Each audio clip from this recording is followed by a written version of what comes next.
హోరాహోరీగా అమెరికా ఎన్నికలు జరిగాయి. ఈసారైనా ప్రెసిడెంట్ మేడం అని పిలిచే ఛాన్స్ వస్తుంది అని అమెరికా ప్రజలు అనుకున్నారు. కానీ అనూహ్యంగా కమలా హ్యారిస్ ఓడిపోయారు. ట్రంప్ సంచలన విజయాన్ని సాధించారు. ఇక వచ్చే ఏడాది జనవరి 20వ తేదీన అమెరికా 47వ అధ్యక్షుడిగా ప్రమాణ స్వీకారం చేయనున్నారు. అయితే ట్రంప్ గెలుపుతో అమెరికాలో రికార్డు స్థాయిలో అబార్షన్ టాబ్లెట్లు అమ్ముడవుతున్నాయి. కొన్ని చోట్ల స్టాక్ లేకపోవడంతో ఎక్కడా లేని డిమాండ్ వచ్చేసింది అబార్షన్ పిల్స్కి. అసలు ట్రంప్ గెలుపుకి అబార్షన్ పిల్స్కి సంబంధమేంటి? అమెరికా వాసులు అబార్షన్ పిల్స్ని ఎందుకు కొంటున్నారు? Watch the special story. అమెరికాలో ఇప్పుడు ఓ వింతైన పరిణామం చోటు చేసుకుంది.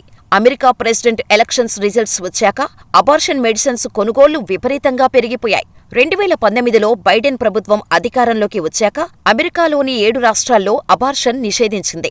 ఇక 2024 ఎన్నికల ప్రచారంలో ట్రంప్ తాను అధికారంలోకి వస్తే అబార్షన్పై నిషేధాన్ని ఎత్తివేస్తానని మహిళలకు హామీ ఇచ్చారు. మరి ఇప్పుడు ట్రంప్ గెలిచాడు. మరో 2 నెలల్లో 47వ అమెరికా అధ్యక్షుడిగా ప్రమాణ స్వీకారం చేయనున్నారు.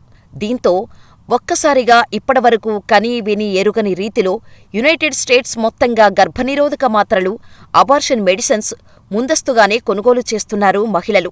2024 అమెరికా అధ్యక్ష ఎన్నికల ఫలితాల తర్వాత అబార్షన్ టాబ్లెట్స్ కోసం భారీగా డిమాండ్ పెరిగిందని అతిపెద్ద కంపెనీ ఎయిర్ యాక్సెస్ చెబుతోంది.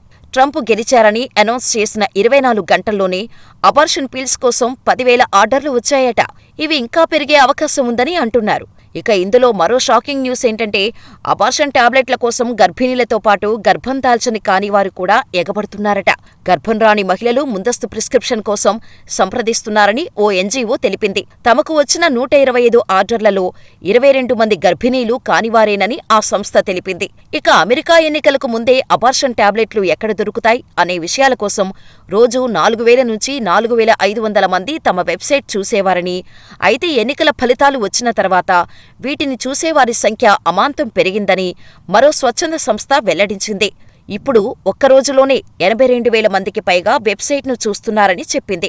అబార్షన్ టాబ్లెట్లతో పాటు గర్భనిరోధక పరికరాలు, వేసెక్టమీ ఆపరేషన్ల గురించి కూడా తెలుసుకునేందుకు అమెరికన్లు ప్రయత్నాలు చేస్తున్నట్టు ఆ సంస్థ వెల్లడించింది.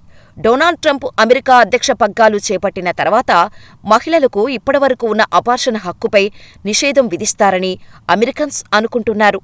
అందుకే ఇప్పటి నుంచే అబార్షన్ టాబ్లెట్లు కొనుగోలు చేసి వాటిని నిల్వ చేసుకున్నట్టు నేషనల్ అబార్షన్ ఫెడరేషన్ అధ్యక్షుడు బ్రిటనీ ఫాంటెను చెబుతున్నారు. అయితే అమెరికాలో ఇలా అబార్షన్ టాబ్లెట్లను ముందుగానే కొని వాటిని నిల్వ చేసుకోవటం ఇదేం మొదటిసారి కాదు.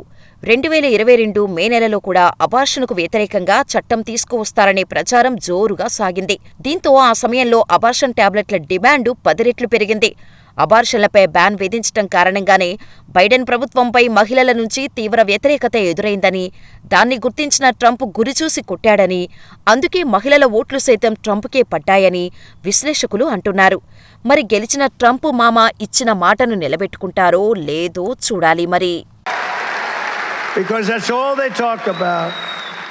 Our country's a mess. It's a mess. The borders are bad. The trade is bad. The inflation is bad.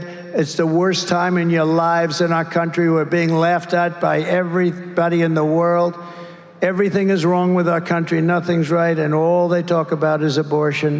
The fact is, for 52 years they've been trying to do what we did, and the votes are all taking place in Ohio. It took place in Kansas, and it was more liberal than people would have thought. But it's taking place all over the land, and the vote's going to change, and it's being negotiated. But it's the vote of the people, and it's with the exceptions. We want to have the exceptions. Some people have to follow their heart, but it's hard not to have the exceptions. It really is. But that's all they talk about. The country's falling apart. We're going to end up in World War III, and all they can talk about is abortion. That's all they talk about.